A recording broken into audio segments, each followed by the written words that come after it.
Hello. Camera just fell.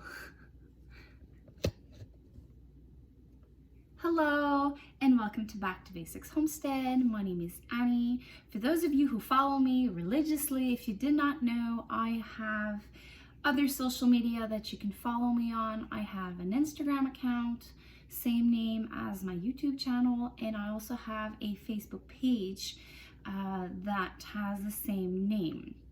If you do speak French, I do have a French channel which I share similar content, and the name of the channel is called La Microferme d'Annie. I will post a link up here and down below. Did you know that when you are like me and you start your plants from seeds, you put them under lights for many weeks?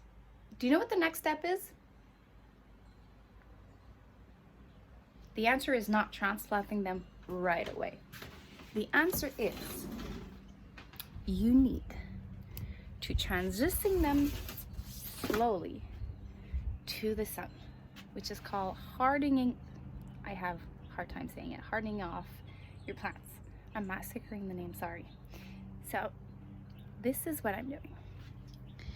My plants have different stages. So I'm lucky I have a roof, so they spend a couple of days completely in no sun, and then, well, not completely, about at 3 o'clock in the afternoon, 3-4, they start having sun.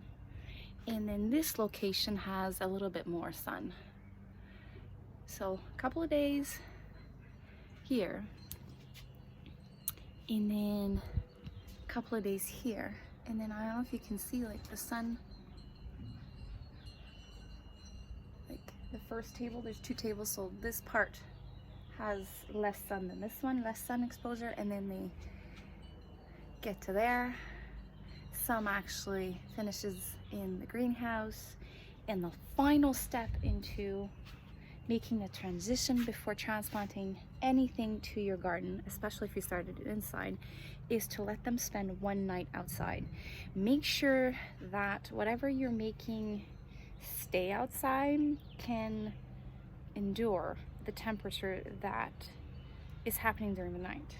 I feel safe leaving my tomatoes, herbs, celery, onions around 12 degrees Celsius during the day, and we are not reaching 12 degrees Celsius during the night, so I'm not ready to do that yet.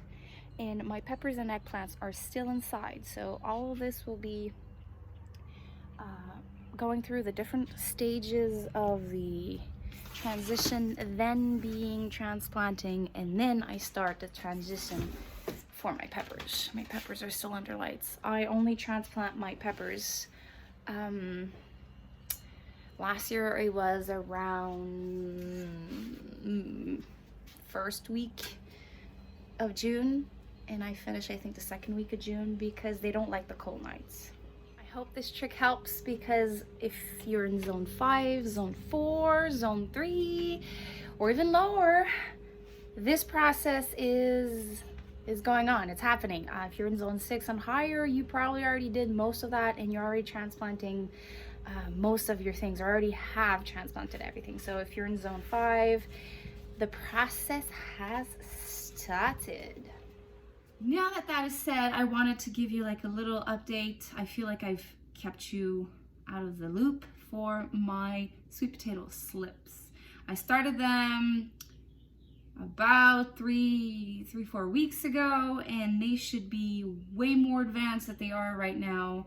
The 2 last times that I did this experiment, at this point I was cutting the slips off of the potatoes and transplanting them in water, submerging them in water, and making them create roots so that I can transplant them by the end of this month. Well, one potato didn't do anything. There's nothing on it. Like there's a little root.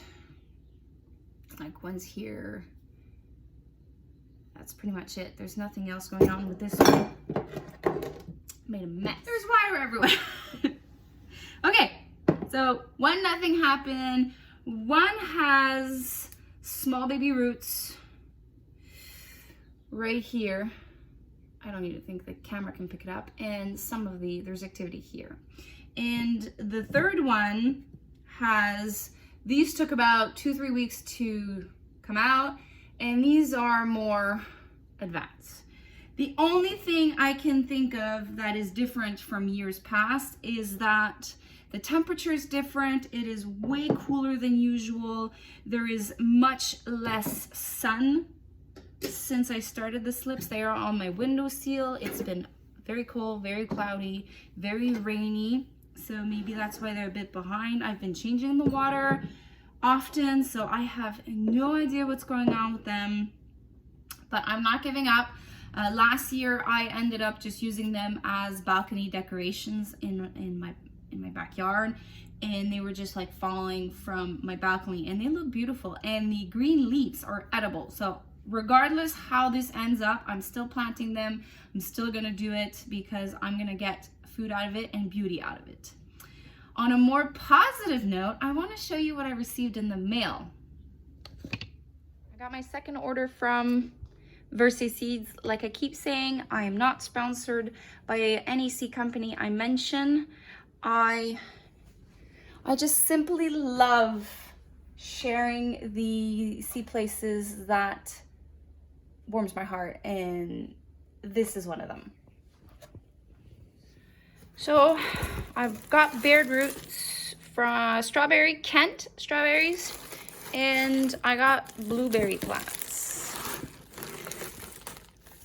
Nordland blueberries. When I received them, they said if you didn't plant them, I had to remove them from the bag so that they can breathe a little bit. And I just open them, and I always make sure that the soil is moist. For the blueberries, for the strawberries, they're dormant, so they're gonna perk up probably when I transplant them, hopefully next week. I am bugging my husband to finish the raised beds. So many bad luck has happened since the beginning of spring, so we're a bit behind on the raised beds. We finished the big ones, the structure. Now we have to, I can't say the name, so I'm gonna put it here. It's like Huger style raised beds. What I'm doing is I'm just taking everything that I find that is not of use on the farm. So old rotten wood, leaves, hay, and